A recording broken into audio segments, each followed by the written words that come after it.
Monday's filing deadline led to some last-minute jockeying in races for the U.S. Senate and Congress, while the Republican chairman of the House Armed Services Committee says there's no need to continue investigating that military strike that killed survivors of an attack on an alleged drug-running boat. Let's discuss those and other developments now as we begin our regular Wednesday political roundup. Today with the hosts of Houston Public Media's Party Politics program, Jeronimo Cortina and Brandon Rottinghaus. Gentlemen, good morning. Good morning, Greg. Good morning. So Monday night was the deadline to file for the midterm elections.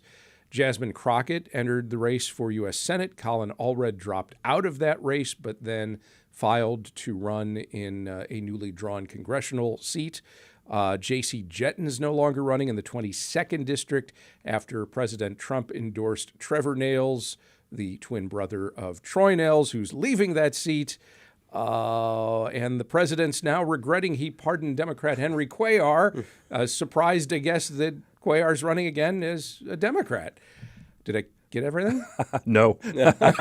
What did I miss? This is the most chaotic filing period I think we've seen. Right up to the 11th hour, we saw a bunch of changes. I think part of it reflects the fact that we're in this redistricting phase where it's creating just a lot of chaos on the ground, and members are trying to figure out where they are going to sit when the music stops. But I think it also reflects the fact that there's still a lot of internal fights in the parties, especially the Democratic Party leading up to the Senate race, in terms of where ideologically the party wants to go. That creates a lot of uncertainty, and I think everyone's kind of trying to jockey for position to figure out kind of where they're going to land when this is all done.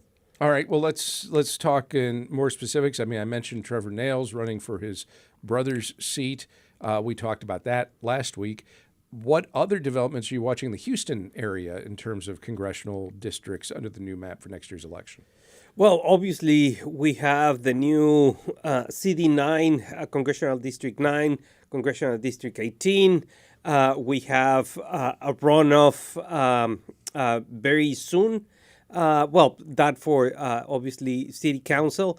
But the interesting part is what Brandon is saying is we're going to see, especially in these new congressional districts, how the parties are going to be within the party. You're going to have this internal battle between I would say, the old traditional leaders, right? And, for example, in the case of Al Green and whoever wins between Menifee and Edwards. Yeah, let me just walk through this. And I know it's something we've talked about before, but I think it bears repeating and walking through as clearly and carefully as we can.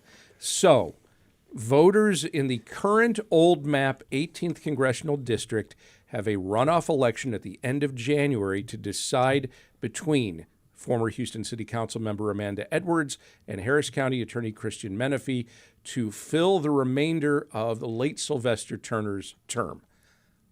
Once that's resolved, then a couple months later, we have the primary where both have already filed because the filing deadline was Monday to run in that election. So they're both going to run again then, regardless of who wins, it would seem. And Al Green, who had been and is under the old map a congressman in another district, will now run in the 18th district. Correct. So those potentially three, maybe more candidates will all be jockeying to be the Democrat to run in the 18th at the end of next year. How did I do? Perfect. A+. I'm exhausted. I'm taking a break. You guys carry on. Yeah, and imagine how the voters feel. We've talked about this before, but basically all of this churn creates a lot of confusion, and voters are still trying to figure out exactly when and how they should vote. It's just a problem, I think, for a redistricting cycle. I think the other implication to redistricting from the Supreme Court is that you're going to see this happening more and more often. It may happen certainly at the congressional level again, but it's also going to happen at the House level for the Texas House of Representatives and the Senate level for the Texas Senate. So there's going to be, I think, just a lot more churn for voters to have to track. Maps aside, there are other races that I think we need to start paying attention to statewide going into next year.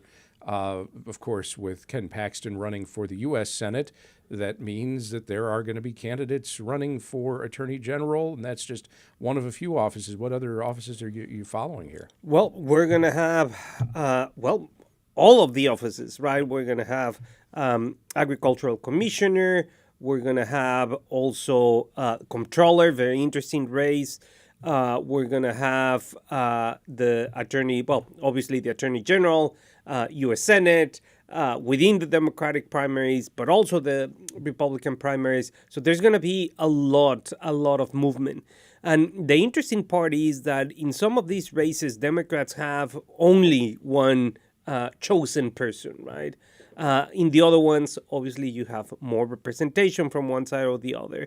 But still, it's going to be interesting.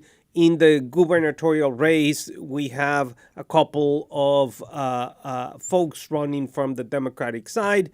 You have Gina Hinojosa that announced her candidacy a couple of weeks ago.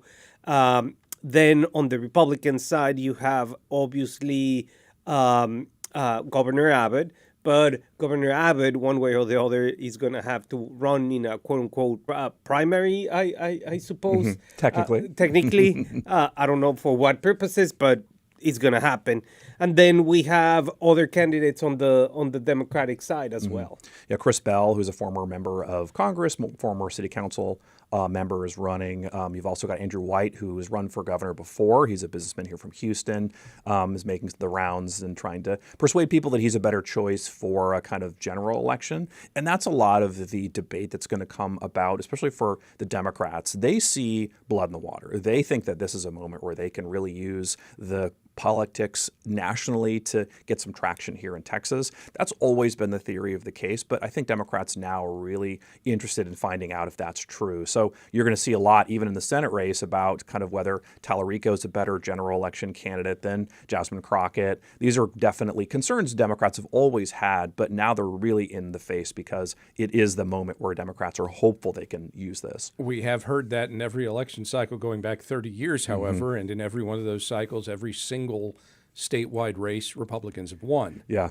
It's very true. And I have looked over our notes on this, and you see a very common pattern. It is something Democrats are looking to break out of, and it's still an internal debate. In fact, the whole lead up to the Senate race filing was really all about kind of who's a better general election candidate. But part of being a better general election candidate means exciting the base, which means winning the primary. So there's still just a lot of uncertainty about this. For the Senate race in particular, you've got really two progressive candidates who are running. You've got James Tallarico, like I mentioned, and Jasmine Crockett, who threw her hat in the ring at the very last minute to some degree. And I think that's really a win for progressives because now they have two pretty solid candidates who are from that progressive wing of the party. There's not really a moderate choice here. Typically, moderates were doing pretty well the last decade or so in those primaries statewide for Democrats. This is going to break that. And I guess that it's a real stress test to see if Democrats can be effective in a primary, rally that base, really make sure they can raise that money, and then have that translate into general election victory.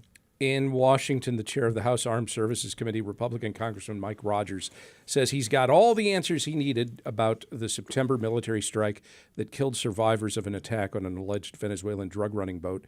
And Houston area Congressman Dan Crenshaw is among those who maintain the Pentagon was within its rights to do it, that those on the other side of the aisle, and actually on their side of the aisle as well, who have suggested it might be a war crime, are offering up manufactured outrage. Are you surprised by the pushback to either downplay or end congressional probes into this? Well, this happens. It's a normal alliance in terms of when you have these, I guess, political scandals, right? Brandon is the expert on political scandals, but studying them, not making them. Right. Give it time. Just to clarify. Give it time. Yeah. True. Yeah.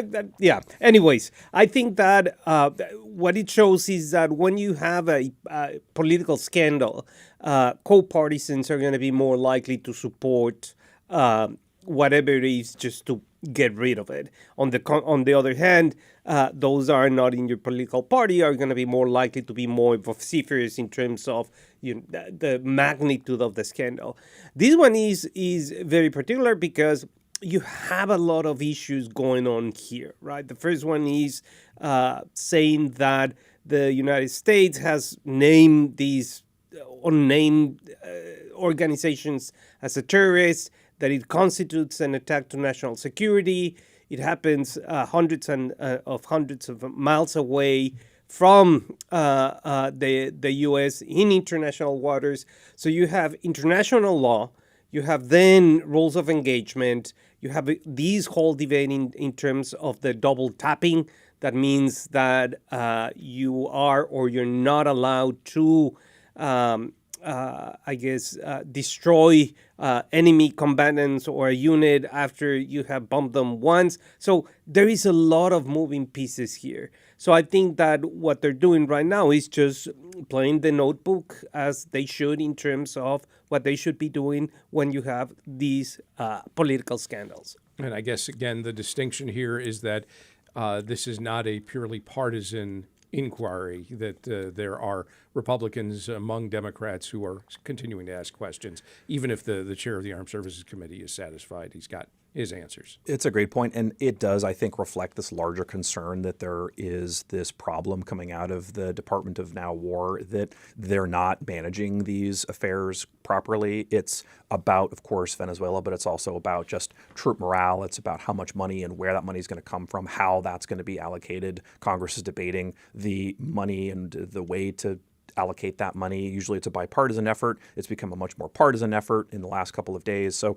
there's just a lot of, I think, frustration from Congress about how this is playing out. So you do see some Republicans who have pushed back on the White House saying, we want more information. It seems like they're in a place where they're happy to see what they've seen, but there's still concern from Democrats in particular that say that this does alert to some very troubling issues. And I think that this won't be the last of this situation we've seen.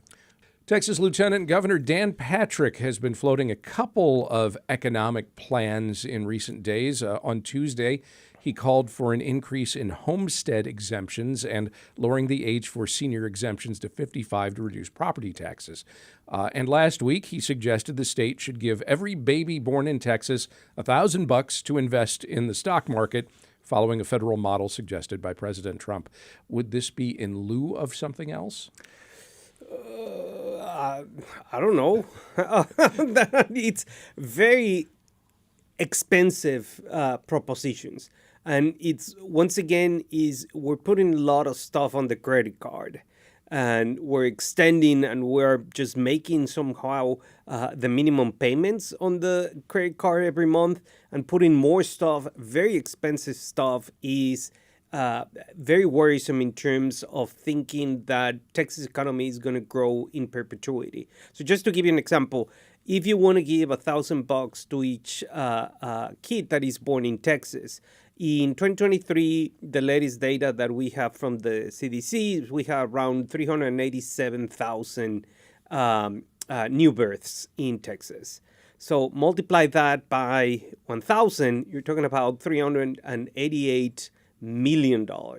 So obviously the fertility rate has a different trend, goes down, but let's suppose that trend goes to, I don't know, let's say $250,000 new births every single year. You're talking about $250 million every single year. In a biennial budget, that adds up fast, And it's a lot of money, right? Because one year, boom, something can go wrong. Then decreasing the age from 65 to 55, yes, that would be significantly great for property owners, right? But once again, what are you going to do with the hole that you're opening in public finances? So these are just things that have been proposed. We haven't seen the real numbers. Probably the lieutenant governor has something interesting to talk about, and eventually we have to see the numbers to see how these things fare. There's a lot of interesting components to this. One of them is that you see the governor and lieutenant governor once again disagreeing in a kind of public but kind way about how to proceed on property taxes. Governor Abbott essentially promised that they were going to eliminate property taxes. Lieutenant Governor Dan Patrick says that's not practical. It would mean increasing the sales tax by a lot, probably to 25 to 30 cents handing out $1,000, that's practical? That's practical in the sense that there's a political need to have that done. This is obviously following Donald Trump, but there was significant pushback even on that. I think your hunch is right that you saw a lot of Republicans saying, well, if we can just give people free money, how about we just kind of reduce the overall tax burden to start? You also had them looking at the kind of, what that says about Texas and sort of essentially giving people this money would encourage people to come here in some ways that Republicans have said is impractical or illegal. So there's definitely a lot of complicated arrangements here. But the bottom line is that this is a very expensive thing. And this, I think, is a signal that you've got a tax system which is effectively broken. And no one's willing to admit it. But basically, the tax system has been changed so steadily over the years that it's really a difficult prospect to try to continue to reform this. If it's just a political stand, then that's one thing. But if it's really about making meaningful change to how taxation is distributed, then it has to be done from the ground up. And I think there's no appetite for that. Meantime, speaking of handouts, let's face it, that's what we're talking about. President Trump recently announced a $12 billion farm aid program designed to provide relief for farmers affected by the president's trade policies, including tariffs. How's it being received? I mean, it's one of these things, right? Farmers have been significantly hurt. And when you look at advanced or developed democracies in terms of the agricultural industry, every single advanced democracy heavily subsidizes their industries, including China, that is not a Western democracy. But in Europe, heavily subsidized, Canada, heavily subsidized, the United States subsidized. And with the tariffs and just opening these trade war had a double whammy effect. The first one is that farmers cannot purchase the products that they need to produce, right? Machinery or whatever it is that they need, right? And then on the other hand, foreign countries said like, you know what, I'm not going to buy your stuff. I'm going to buy it from somewhere else. So you get that double whammy. These $12 billion are going to be distributed to farmers that grow crops are going to be a drop in the bucket, right? Because these are not going to be a substitute for profits. So it's going to help, yes, indeed, but it's not going to, I guess, erase all the pain that they have had. So the question here is if $12 billion in terms of distributing this money before the midterm election is going to have the effect that you would think, okay, fine, I made a mistake with the trade policies without accepting that it's a trade. Here's some money, we call it even. I don't know if that's going to be significantly effective to basically erase your mind like what's the movie that they did? Men in Black. Men in Black, just forget about everything and nothing happened, right? I don't think it's going to work that easy. Politics is a fast-moving entity these days, but people do remember, and Republicans definitely look at this like a handout. I think your kind of discussion about this, Craig, is right, that people look at this as being a problem for a Republican who would, in theory, support a kind of smaller government. Now, it's not to say that this isn't needed, because it definitely is. A lot of these farm communities, a lot of these states that are heavily agricultural are definitely in danger. But Republicans who are against this look at this and say, well, essentially, this is tax money. This is a tariff fund that's paid for by people who are now buying goods that are more expensive because of the tariff. So that's really just kind of taking one bucket of water and filling a different bucket of water and saying that, you've essentially filled this new bucket, which you haven't. You've just displaced where that went and came from. So that's an issue. The other is that there's a concern that this money will go to basically large agribusinesses instead of small family farms. That's really just kind of assisting a particular wing of the economy, which has its benefits, but definitely is not going to be a kind of rising tide situation. The final problem is that, I think that giveaways like this are useful for presidents. They do have a tendency to kind of follow this pattern, right? You've got presidents who are willing to kind of give money to constituencies and particular states that are swing states where they're hopeful to do better and they're paying off the kind of support from the past. But the scholarship on this, especially with the Biden stimulus check, suggests that it's really a kind of wash, that all it does is kind of polarize things. That in particular, in that case, what happened was that you had more people who were getting these checks who would vote for Democrats, but then Republicans getting the same check would vote for Republicans. And so it just kind of polarized everything. So if it is a political play, it's not going to necessarily pay off for the Republicans in the way that they hope. There is still more subsidies to talk about. What's the latest news in the debate over whether to extend Affordable Care Act subsidies, which are due to expire at the end of this month? Well, the debate is that subsidies in one bill, especially the one that Republicans are pushing, the extension of the subsidies, do not exist, as we expected months ago. So the question here is, once again, what's going to happen? The new bill that Republicans are pushing is a very complicated issue in terms of how you can get some money to basically cover some of the increases that we're going to see in basically 3 weeks, right? If we don't extend this thing for 3 years as the Democrats want to push it. So once again, we're going to be in a position where there is no debate, because one side wants something that the other side is not willing to accept one way or the other. At the end, if we don't have this extension of the subsidies, we have seen the numbers, and the numbers indicate that some of the insurance premiums are going to be oscillating around 120% increases, which is going to have a detrimental effect. And this detrimental effect is like a snowball. And this snowball is people are not going to pay health insurance. They're not going to pay health insurance. So if they get sick, they go, for example, to emergency rooms. That increases the cost for hospitals to do it, because there is a law that says that if you're sick and you go to an emergency room, you have to be admitted and fixed one way or the other. So that is a cost for hospitals. Then that's going to increase.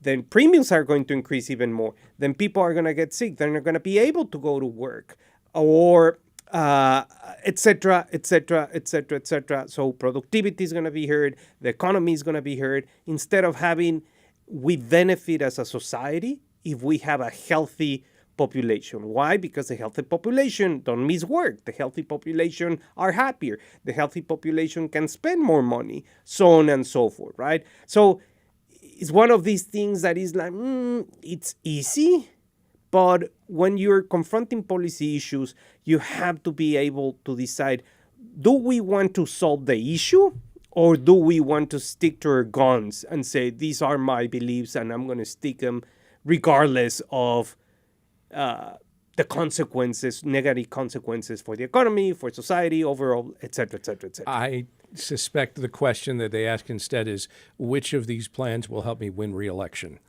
But maybe I'm being overly cynical. Maybe. Brandon, pair of figures from the state's political past have died. Former Texas Lieutenant Governor Bill Ratliff died Monday. Former U.S. Secretary of Education and one-time HISD trustee and superintendent and TSU athletic director and coach Rod Paige died on Tuesday. What are their respective legacies?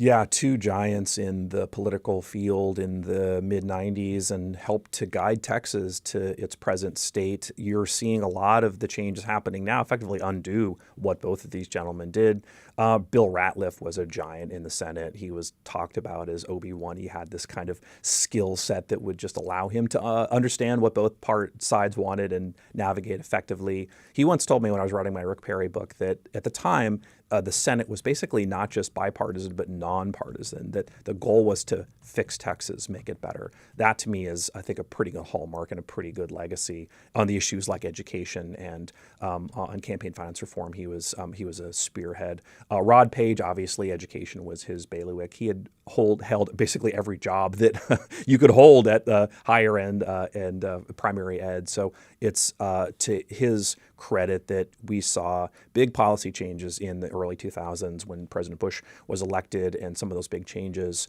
are being kind of unraveled at this point. But we're really the hallmark of education policy in this country for about 20 years.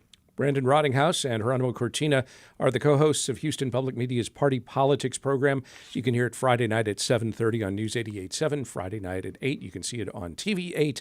You can also check it out at your leisure on YouTube or wherever you get your podcasts. Gentlemen, thanks. Thanks, Thank Craig. you.